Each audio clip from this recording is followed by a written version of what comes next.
A long time ago, a man named Daniel wrote something very strange. He said one day the world would be strong like iron, but weak like clay. And when that happened, everything would change.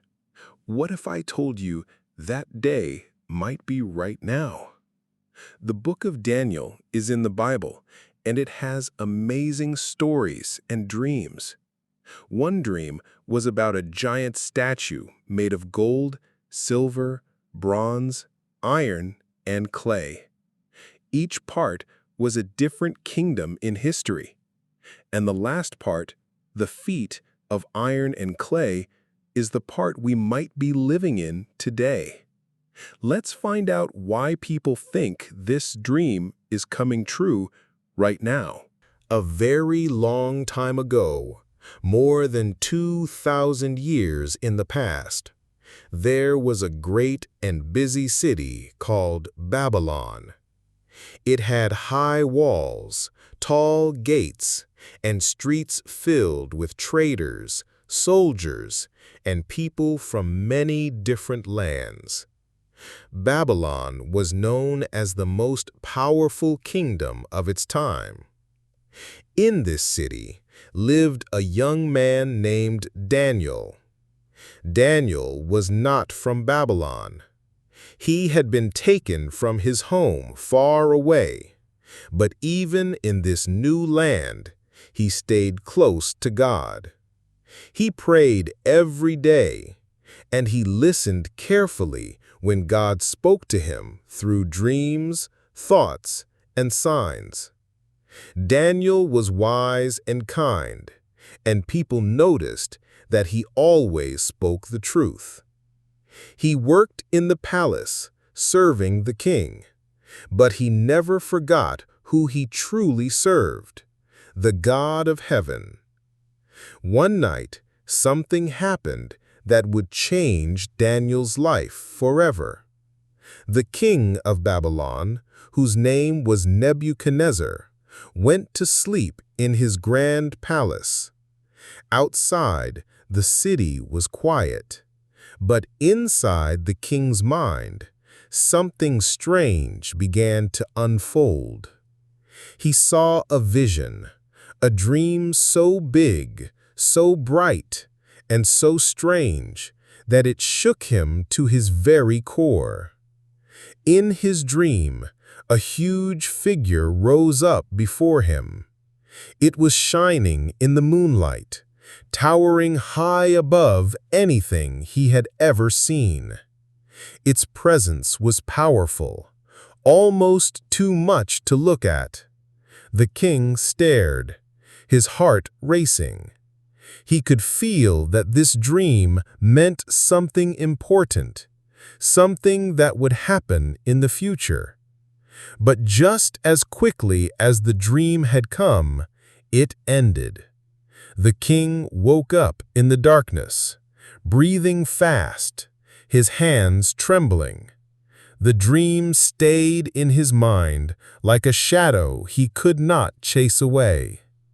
He didn't understand it, but deep inside, he knew it was no ordinary dream.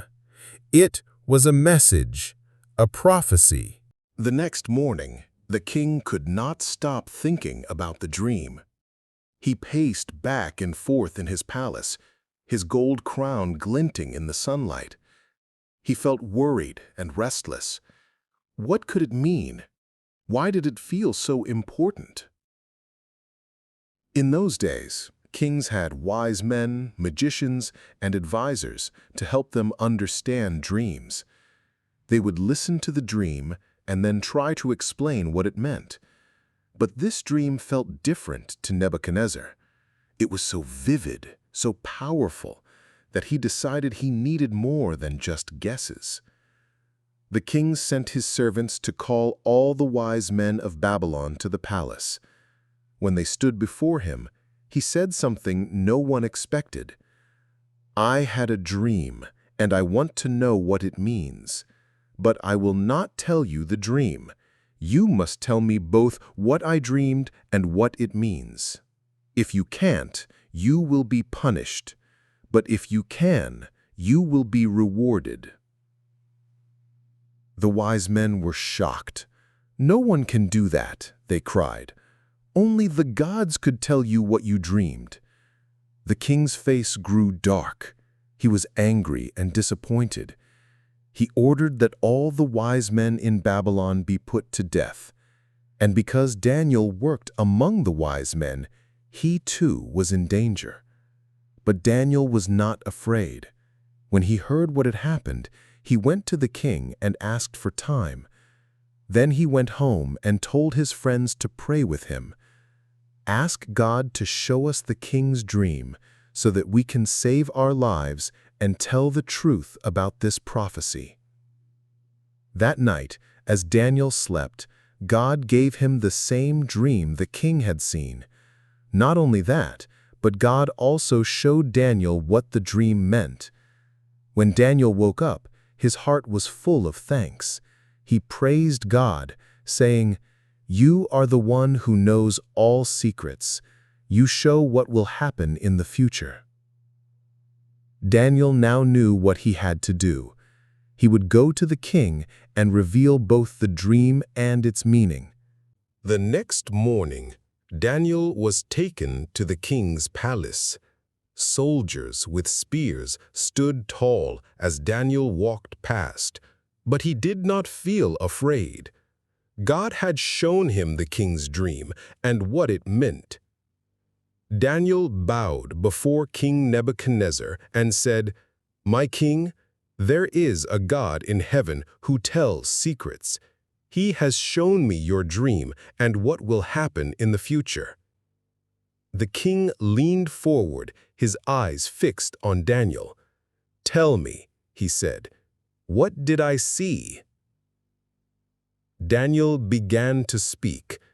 "In your dream, you saw a giant statue. It was tall, bright, and shining. It stood before you, and it was frightening to look at. The head of the statue was made of shiny, pure gold. Its chest and arms were made of silver. Its belly and thighs were made of bronze. Its legs were strong iron, but the feet were strange. They were part iron and part clay." The king nodded slowly. Every detail was exactly as he had seen it. The palace was silent, all eyes on Daniel as he continued. Daniel explained, "The gold head is your kingdom, Babylon. You are the most powerful king on earth right now, your kingdom shining like gold. But after your kingdom ends, another will rise, not as rich, but still strong. That is the silver chest and arms. After that, a third kingdom will come, swift and powerful like bronze, ruling over many lands. Then a fourth kingdom will appear, as strong as iron. Iron can crush and break everything in its way, and so this kingdom will crush and rule over many nations. But the feet, the last part of the statue, are different. They are made of iron and clay mixed together. That means the last kingdom will be partly strong, like iron, but also weak, like clay. It will not stay together, just as iron and clay do not truly mix. The people in this kingdom will not be fully united." The king's eyes narrowed. This was no simple dream. This was a map of the future told through metal and stone. The king's dream didn't end with the statue. Daniel said, "As you watched, a stone came down from a mountain, but it was not cut by human hands. The stone struck the statue on its feet of iron and clay. The feet broke into pieces, and the whole statue collapsed. Gold, silver, bronze, and iron all shattered together. The wind blew them away until nothing was left. But the stone grew into a huge mountain and filled the whole earth. The king's jaw tightened. He could see it all again in his mind: the flash of the stone, the fall of the statue, the growing mountain. Daniel said, "This stone is the kingdom of God. It will come after all these kingdoms. It will never be destroyed, and no one will ever take it away. It will last forever." The great king of Babylon sat silently for a moment, then stood from his throne. He bowed low before Daniel and said, "Your God is truly the God of gods and the Lord of kings. He is the one who tells the secrets of the future." From that day, the dream of the statue became one of the most famous prophecies in the Bible.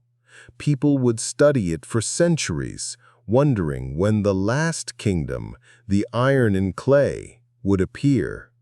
And some believe we might be living in it now. Daniel stood tall before the king. The golden throne shone in the sunlight that streamed through the palace windows. Around them, guards in polished armor stood silent. Advisors and wise men leaned in, eager to hear what Daniel would say next. Daniel's voice was calm but clear. "My king, God has shown you the future. The statue in your dream is not just a statue, it is a story. Each part of it is a kingdom that will rule the world in its time." The king leaned forward. He had been wondering what the strange mix of metals meant, and now the answer was finally coming. Daniel continued, "First, the head of gold. That is you, King Nebuchadnezzar, and your kingdom, Babylon. Right now, you are the most powerful ruler in the world. Your kingdom is rich and full of beauty, just like gold. But your rule will not last forever. Another kingdom will rise after you." The king's eyes narrowed, but he said nothing. Daniel went on, "The next kingdom will be like silver. It will be strong and will control many lands, but it will not be as rich or glorious as Babylon. After the silver kingdom will come a third, one that will be like bronze. It will be faster and will spread across many nations, ruling over them." The king imagined the metals changing, gold fading into silver, silver fading into bronze, each one a new ruler taking the place of the one before. Daniel's voice grew steady and firm. "After the bronze kingdom will come a fourth kingdom, strong like iron. Iron crushes and breaks everything in its path, and this kingdom will do the same. It will be powerful and will rule over many lands for a long time." The king sat back, his fingers tapping the side of the throne. 4 kingdoms: gold, silver, bronze, iron. But Daniel wasn't finished. The last part of the statue, the feet, is the most unusual, Daniel explained. It is made of both iron and clay. That means the last kingdom will be partly strong and partly weak. The strong parts, like iron, will seem powerful, but the weak parts, like clay, will break easily. Just like iron and clay cannot truly mix, the people in this kingdom will not fully join together. They may share power and work together for a time, but they will never truly be united. The king's brow furrowed. This was a warning. A kingdom that looked strong, but could fall apart because it was divided inside. Daniel's tone softened. This last kingdom will be the one that sees the end of all the others. Something will happen, something no human can control. In your dream, you saw a stone cut without hands. It struck the feet of the statue, breaking them into pieces. The whole statue fell, and the wind blew it away until nothing was left. The king's eyes widened slightly. He remembered the sound of the stone hitting the statue. It had echoed through the dream. Daniel took a deep breath. The stone that destroyed the statue grew into a great mountain that filled the whole earth. That stone is the kingdom of God. It is not made by human hands. When it comes, it will last forever. No one will destroy it. It will be a kingdom of peace and justice. The king sat silently, letting Daniel's words sink in. The dream was no longer a mystery. It was a message, one that reached far beyond his lifetime. And though the prophecy was given long ago, people would study it for centuries, wondering when the last kingdom, the one of iron and clay, would appear. Many believe it may already be here. Daniel looked at the king and said, "Your dream did not end with the statue standing tall. As you watched, something new appeared. A stone came rolling down from a mountain. But no person had cut it, and no human hands had touched it. This stone was different. It came from somewhere higher, somewhere greater than any kingdom on earth." The king's eyes narrowed slightly as he remembered the scene. Yes, the stone. It had moved on its own, full of power. Daniel continued, "The stone rolled straight toward the statue's feet, the part made of iron and clay. It struck them with such force that they broke apart instantly.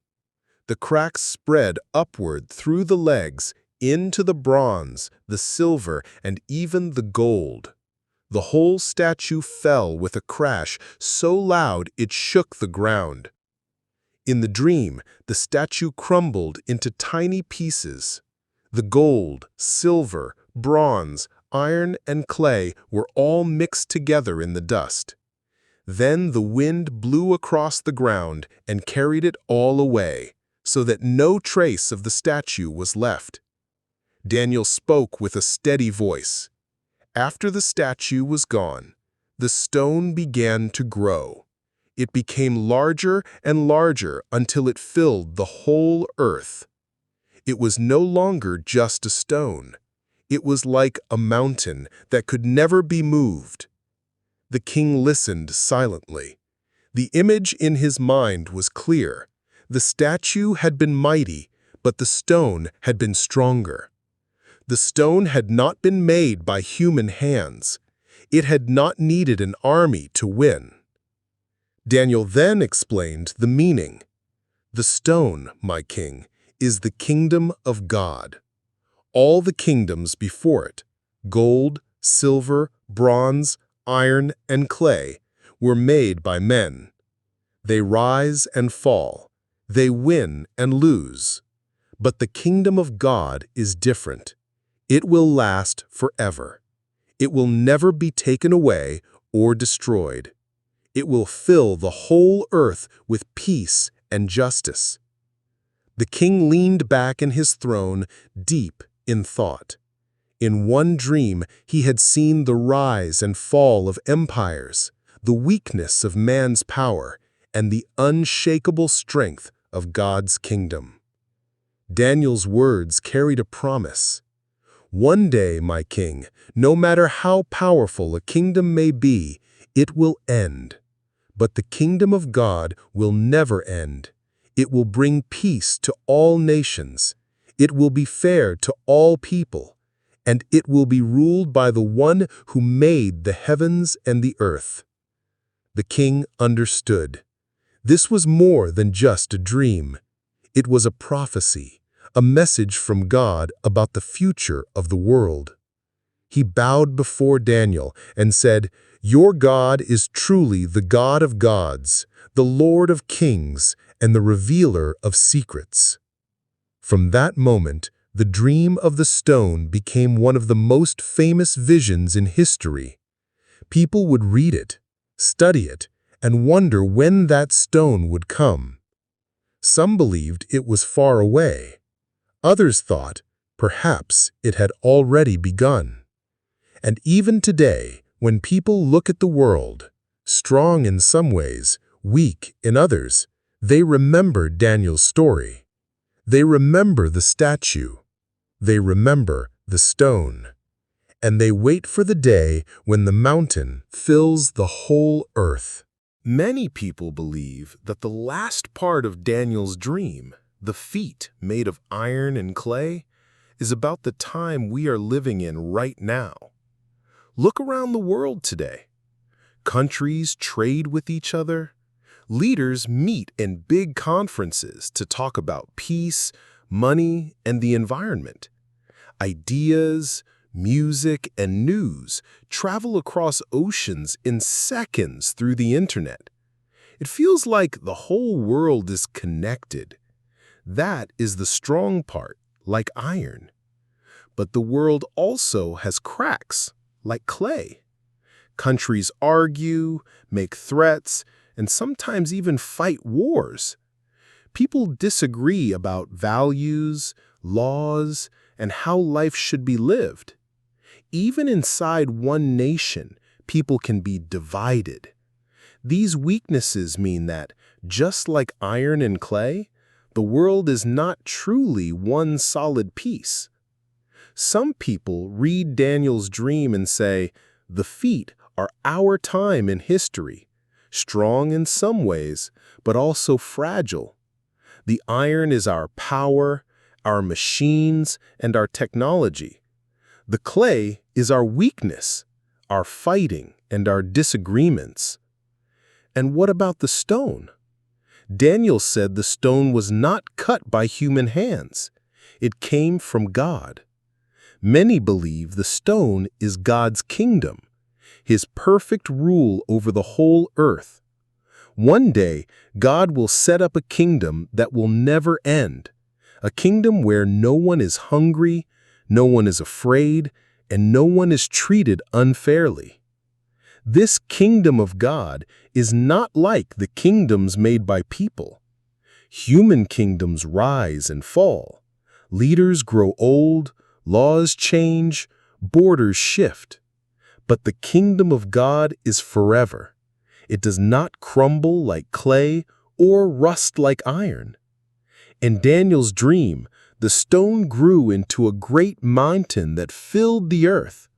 This shows that God's rule will spread everywhere, not just in one city or one country, but across the whole world. When people think about this prophecy, some feel nervous. They wonder if the falling of the statue means disaster. But Daniel's dream is not meant to leave us afraid. It is a message of hope. It tells us that no matter how messy the world becomes, there is a promise of a kingdom that will never fail. This is why many people still read the book of Daniel today. They see a world that is connected yet divided. They see strength and weakness side by side. And they remember the stone, the kingdom that will replace all others with peace and justice. Perhaps we are living in the time of the iron and clay. Perhaps we are closer to the day when the stone will arrive. But one thing is certain: Daniel's dream, given so long ago, still speaks to us today. Daniel's dream may sound big and serious, even a little scary, but it is actually full of hope. It is not just a story about kingdoms rising and falling. It is a promise that no matter how powerful people's kingdoms become, God's kingdom is the strongest. In the dream, every human kingdom, the gold, the silver, the bronze, the iron, and the iron mixed with clay, eventually falls. But the stone, the one not made by human hands, stands forever.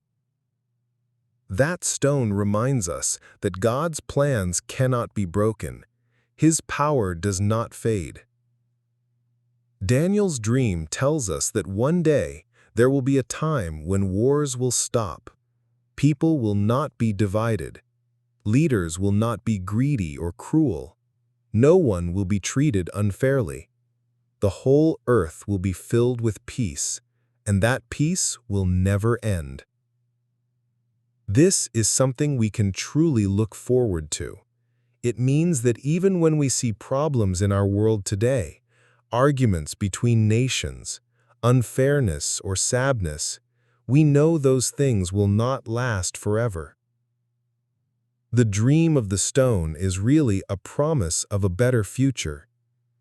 God's kingdom is not like the kingdoms made by people. It is not built on greed or fighting for power. It is built on love, truth, and kindness. In that kingdom, everyone will be safe. Everyone will have what they need. Everyone will be loved. When we hear about Daniel's dream, we can think about how to live now. We can choose to be kind. We can help others. We can tell the truth. These are ways we can start living by the rules of God's kingdom even before it comes. Imagine a world where there are no locks on doors because no one steals. Imagine no one is hungry because everyone shares. Imagine walking anywhere without fear because everyone treats each other like family. That is the kind of world Daniel's dream points to. Some people wait for that day with patience, trusting God's timing. Others believe we can bring small pieces of that kingdom into the world right now, through love, fairness, and forgiveness. So, even though Daniel's prophecy talks about the end of great kingdoms, it is not really a sad story. It is a hopeful one. It tells us that no matter how strong human kingdoms seem, they are not forever. But God's kingdom is forever. One day, the mountain will fill the whole earth. One day, peace will never end. And that is something worth holding on to, and something worth looking forward to with all our hearts. The head of gold is gone. Babylon's mighty walls have crumbled into dust. The chest of silver is gone. The great Persian Empire is now only in history books. The belly and thighs of bronze are gone. The swift armies of Greece are no more. The legs of iron are gone. Rome's roads and palaces are only ruins. And now, the feet of iron and clay may be here, a world that is strong in some ways, but weak in others, a world connected, yet divided, powerful technology and weapons, but fragile trust between nations. Daniel's dream reached from his time all the way to ours. The gold, the silver, the bronze, the iron, all have passed. And now, the last part of the statue may be standing right beneath our feet. The question is not just about the past, it is about the future. Daniel's dream says the stone will come. The stone will strike, and everything man has built will be replaced by the kingdom of God, a kingdom that will never end. So here is the question. When the stone comes, will you be ready? Will you be ready for a kingdom that is not ruled by money or armies, but by love and truth? Will you be ready for a world where kindness is stronger than force, and peace is stronger than war? The stone is not a weapon made by people. It is God's promise. And when it arrives, there will be no stopping it. No human plan will be able to keep the statue standing. The head of gold, gone.